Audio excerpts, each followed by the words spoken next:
자, 이번 시간에는 우리가 산업곤충의 중요성에 관해서는 이미 이야기를 많이 했죠. 그 다음에 공부할 게 많은데 산업곤충에서 사육계획 했고 3까지 했습니다. 그럼 여기서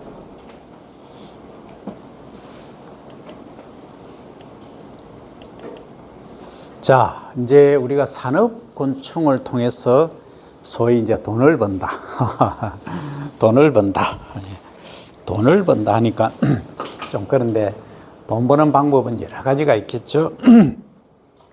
가장 우선적으로 이제 직장을 가지면 그 직장에서 이제 일을 하면서 버는 직장인과 그 다음에 내가 이제 사업체를 운영을 하면서 내가 오너가 되는 방법과 그 다음 세 번째는 이제 농업인도 어차피 오너입니다. 오너인데 이 곤충을 하면서 곤충을 통해서 우리가 오너가 될 수 있는 방법도 있더라 하는 거죠.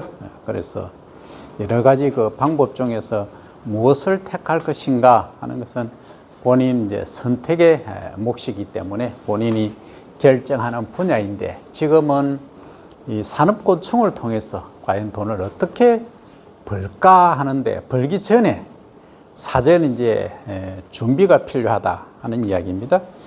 그래서 먼저 계획 수립을 하기 위해서 사육 작업을 분석을 해야 됩니다. 무슨 얘기냐? 이제 내가 군뱅이를 하겠다. 아니면 미꾸라지를 하겠다. 아니면 꿀을 하겠다. 아니면 호박벌을 하겠다. 뭐 다양하게 있을 거예요. 그리고 앞으로 미래 산업 중에 하나가 이제 식의학 또는 애완 이쪽으로 이제 방향이 많이 선회가 됩니다. 특히 이제 경제 성장이 가속화되면 될수록 인간이 뭘 추구하느냐, 심적인 안정성, 스트레스를 해소할 수 있는 방안 이쪽으로 방향이 많이 선회가 됩니다. 그러면 가정에서 우리가 최근에 반려동물을 키우는 인구가 거의 1,000만에 달하고 있습니다. 그 정도로 이 반려동물 시장이 커지는 거죠. 시장성이라고 얘기하기는 하지만 가죽이죠. 그처럼 이제 반려동물 또는 심신 안정을 위한 곤충 이런 것들 쪽으로 지금 발전이 가속화될 가능성이 있다. 이것은 이제 일명 이런 거하고 같아요. 핵가족화되면서 많은 분들이 이제 그 우울증이라든지 심신 안정을 찾기가 어려운 상황이 됐어요. 그래서 이런 걸 극복하기 위해서는 곤충 산업이 꼭 필요하다. 그러면 내가 곤충을 하는데 어떻게 키울 거고 뭘 타겟으로 할 거냐.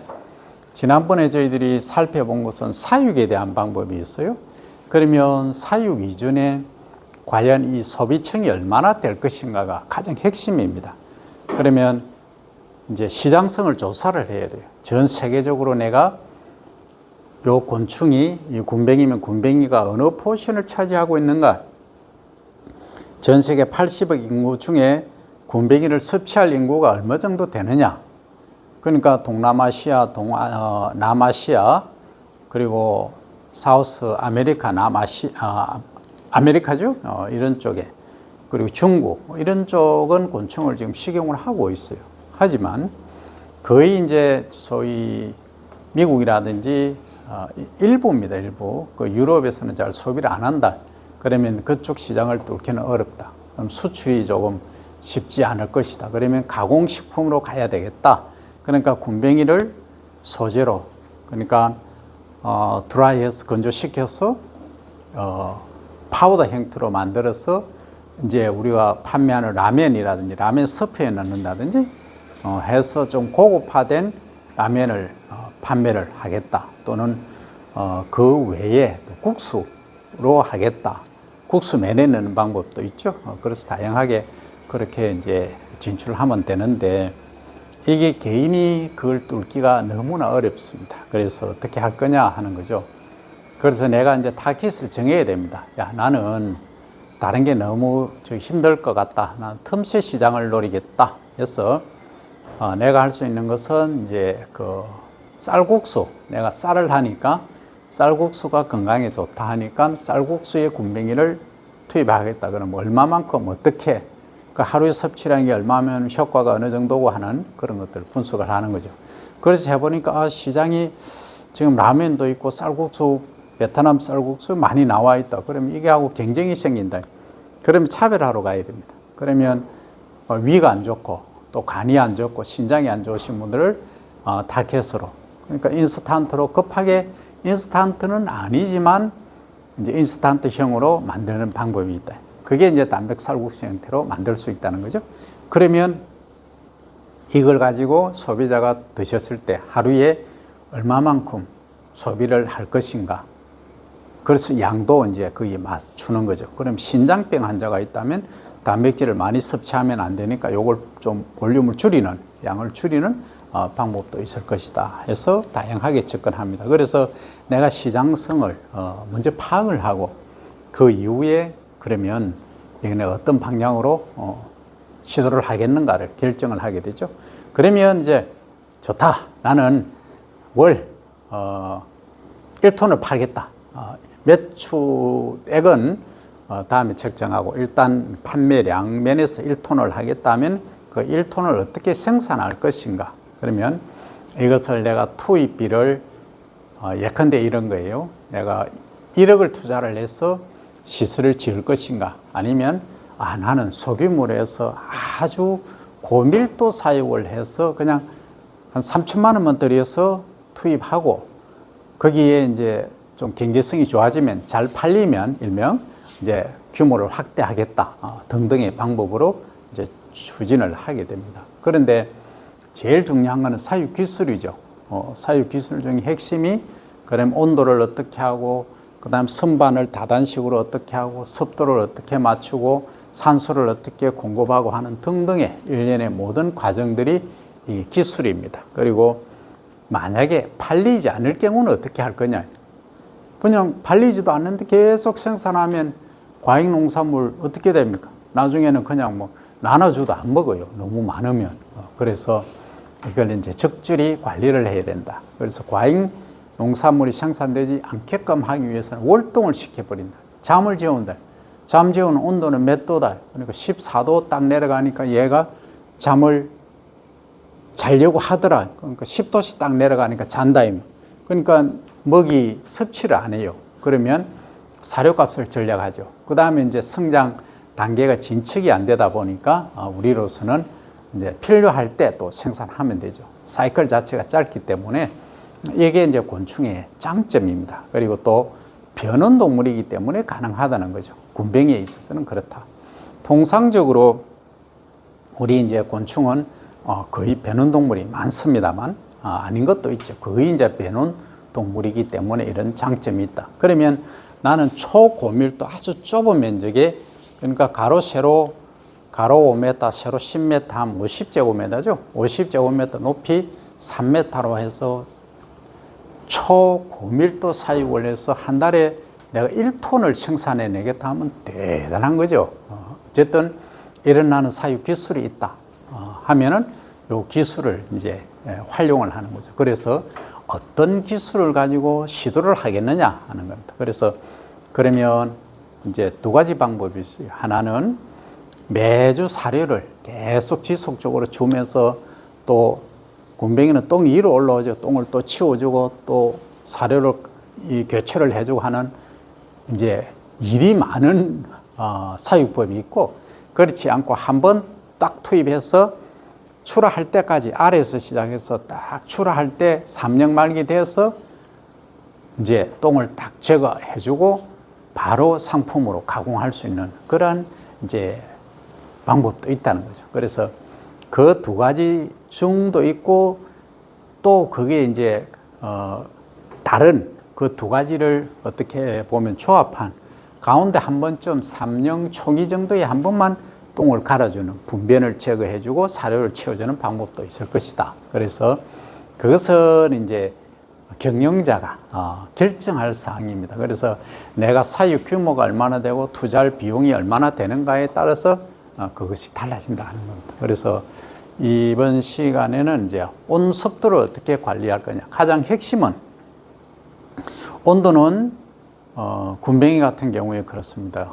유충은 25에서 27도가 가장 적합하고, 그리고 성충은 27에서 30도까지 가능한데 온도 너무 높으면 코스트가 많이 드니까 겨울에는, 여름에는 뭐 상관없죠. 27도에서 28도, 9도까지는 좋더라 하는 거죠. 그러면 이제 그 산란수도 많아진다. 그런데 또 이런 경우가 있어요. 아주 경제적으로 가려고 하면 그럼 군뱅이 사육을 하는데 암수가 있느냐? 있다는 거죠. 암수 비율이 어느 정도가 적당하냐? 3대 1이 적당하다, 경제적이다. 그러면 그럼 수컷은 이는 필요가 없는 거죠. 그래서 이 일을 어떻게 줄이고 암컷을 많이 만들어내느냐 하는, 그게 가장 핵심적인 노하우입니다. 또 알을 또 많이 넣게 하는, 건전한 알을 많이 넣게 하는 게 핵심 기술이죠. 그리고 좁은 장소에 어떻게 대량 사육을 할 수 있는 거, 이게 핵심 기술이 되는 거죠. 그리고 또 이것도 있어요. 사료를 먹이다 보면 이제 참나무 톱밥을 이용한 표고버섯 폐비지를 많이 이용을 하는데, 그럼 이것을 이제 대체할 수 있는 게 뭐냐? 그러니까 중금속이 문제가 된다면 이것을 줄일 수 있는 기술, 이런 것들이 가장 핵심적인 기술이다 하는 거죠. 결국은 이걸 이제 절식, 굶겨서 똥을 다 빼냅니다. 분변을 다 제거하고 냄새도 제거한 상태에서 중금속 기준도 다 시각처에서 정해놓은 기준을 통과한 상태의 프로덕트 산물을 어떻게 생산하는가 하는 거죠. 근데 습도는, 온도는 얘기 다 했고, 습도를 이제 얘기하면, 처음에 우리가 이제 유충의 경우에는 사료를 이렇게 만들 때 65%를 조절을 하면 됩니다. 그래서 이제 어차피 이 통 상자는 숨을 쉬어야 됩니다. 공기가 이제 유입이 돼야 되겠죠? 그러면 이렇게 상자가, 리빙 박스가 있으면 이걸 오픈하는 경우가 있고 구멍을 뚫어주는 경우가 있는데, 이제 그 구멍을 사이즈를 그냥 몇 개 하고 어떻게 할 거냐. 위에만 만약에 오픈한다, 뚜껑을 할 경우에는 얘기가 다릅니다만, 그렇지 않고 이제 뚜껑을 덮어줄 경우에는 경제성 면에서 일이 많아지죠. 그래서 다단식으로 그냥 이렇게 두부 상자처럼 빵 상자라고 이렇게 그냥 재는 거죠. 그러면 아주 경제성이 높아진다. 그러면 한 번도 공기 공급 안 해도 되느냐? 안 해도 됩니다. 그게 이제 아주 중요한 기술이죠. 그런데 이런 게 있습니다. 내가 궁금해서 한번 보고 싶다 하면 이 참 보기가 힘들죠. 그래서 그런 경우에는 이제 그 미세 카메라를 통해서 안에 관찰할 수 있게끔, 요즘은 AI 시대 아닙니까? 그래서 딱 보면은 거기서 온도 변화라든지 요 상태를 감지를 해서 안에 문제가 있다 없다까지 판정이 가능한 시대입니다. 그래서 그거는 이제 또 코스트가 많이 드니까 좀 지양을 해야 될 문제고, 우리 이제 서민적인 입장에서는 어떻게 하든 시스템화된, 중간에 병이 안 들고 아래서 바로 삼령 말까지 가더라도 병이 안 드는 걸 생산을 해야 된다는 거죠. 그게 가장 핵심적인 기술이다. 그러면 병이 안 들게 하는 방법이 뭐냐?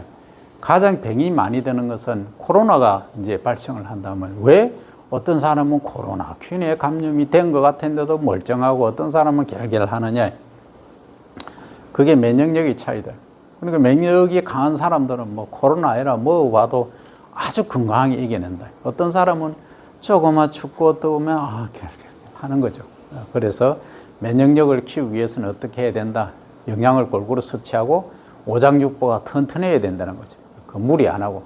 그 중에 이제 그 인간도 마찬가지고 동물도 마찬가지인데, 이 변온 조건이 너무 급격하게 이루어지면은 물러집니다. 그래서 면역력이 약화되는 거예요. 그래서 병원균에 감염이 된다. 왜 그러냐? 우리가 감기 얘기하면 감기 바이러스는 항시 우리 주변에 있어요. 근데 내가 몸이 약해지는 순간 면역력이 줄어드는 순간 얘가 공격을 하는 거죠.